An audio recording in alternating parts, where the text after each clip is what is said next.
Hello, Power people. Welcome back to the Pawapod. We are back yet with another series on the 16 days of activism, and we'll be focusing on women, human rights defenders as we join the world in campaigning against violence faced by women. In studio today with me is one of the women human rights defenders that we work with. Drum rolls! Welcome to studio today. Hi. Hi, how are you? I'm fine. How are you? I'm also doing good. Nice to see you. Same here.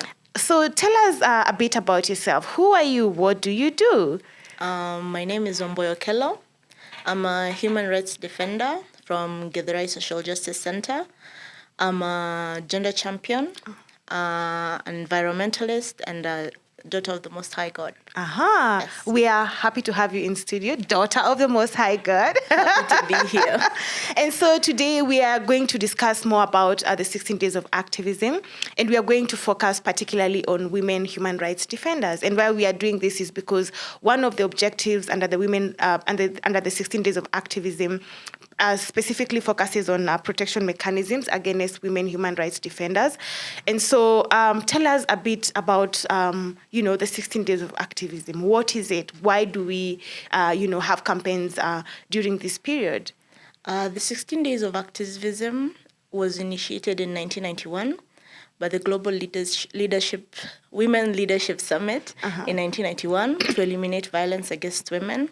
It's been running consecutively for the past 30 years. Yeah. Last year we celebrated our 30th anniversary. Yes. That's nice to know. So maybe just to understand, what does it aim to do? Why do we celebrate it? What do you do as a human? You're a human rights. You're an HRD, human rights defender, but just that, except that you're a woman. So what does it mean to you? It means that our message will be more broadly broadcast, that gender-based violence will be put to the forefront, at least for these 16 days. Our voices will be more heard. We will put our leaders to task. We will educate our communities. We go around, we talk to people, we enlighten them on what gender-based violence is and how they can help prevent it. I love that. So talking about enlightening the community about gender-based violence, so what exactly is GBV? Is it just, the physical, a woman being beaten or a man being beaten? What does this mean? Can we break it down to the community so that even as we're having this campaign, we are all speaking in one voice? Gender-based violence comes in different forms. There's FGM, female genital mutilation. There's physical assault or domestic violence. There's rape. There's sodomy. There's economic violence. And there's psychological violence and sexual harassment.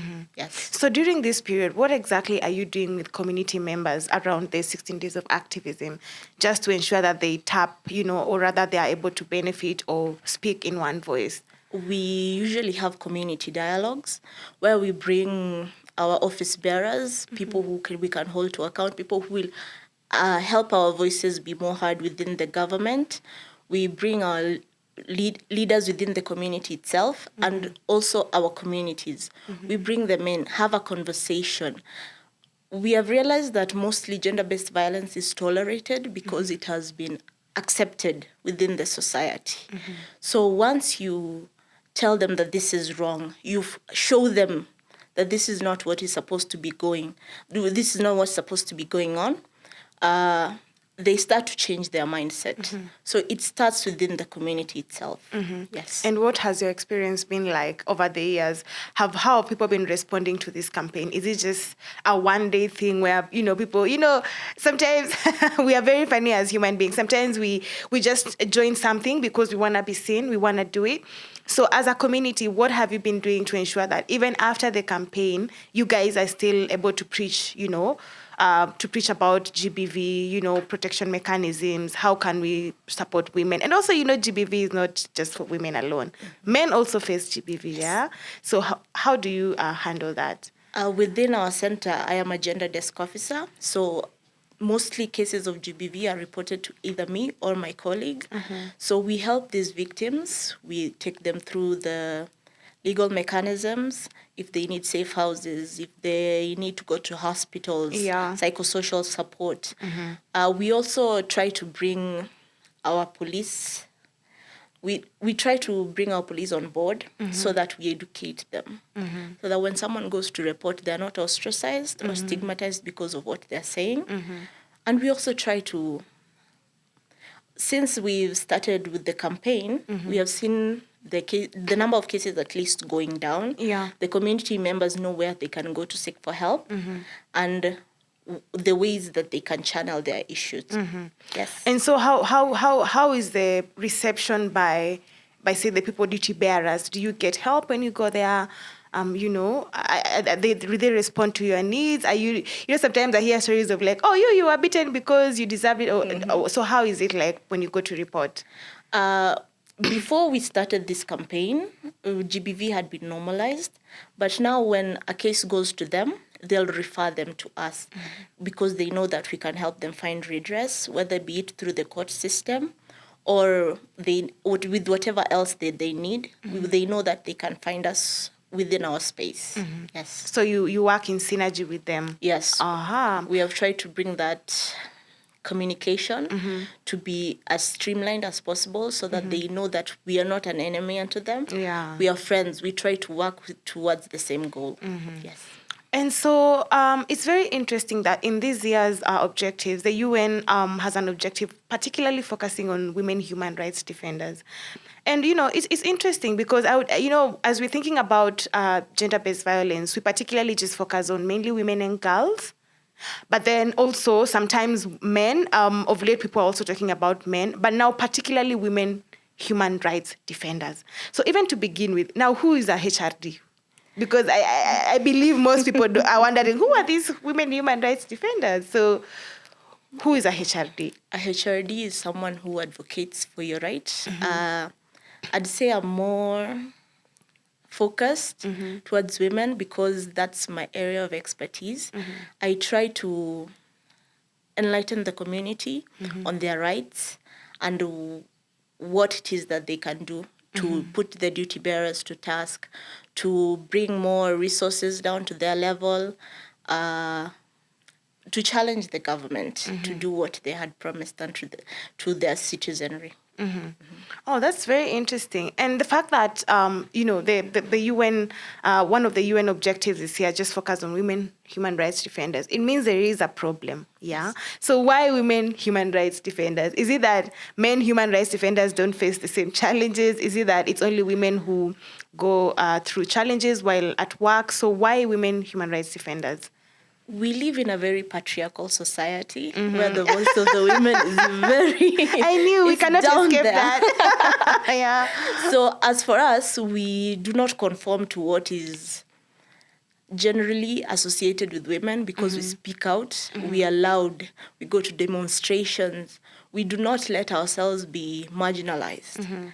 So because we are very outspoken and we are very vulnerable, that is why most of the violence against HRDs is focused on women. Yes. So does it mean that while you are working, sometimes you could be, say, verbally, violated or sexually violated? I just want you to break down exactly what exactly do women human rights defenders go through in their line of work, and that has led us to actually focus on them this year? We go through a lot.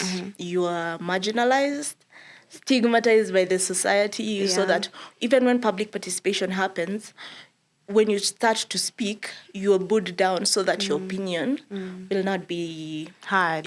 Yeah. You're also called a toxic feminist. Yes. You're insulted, you're harassed within the society. Sometimes people are even raped or killed.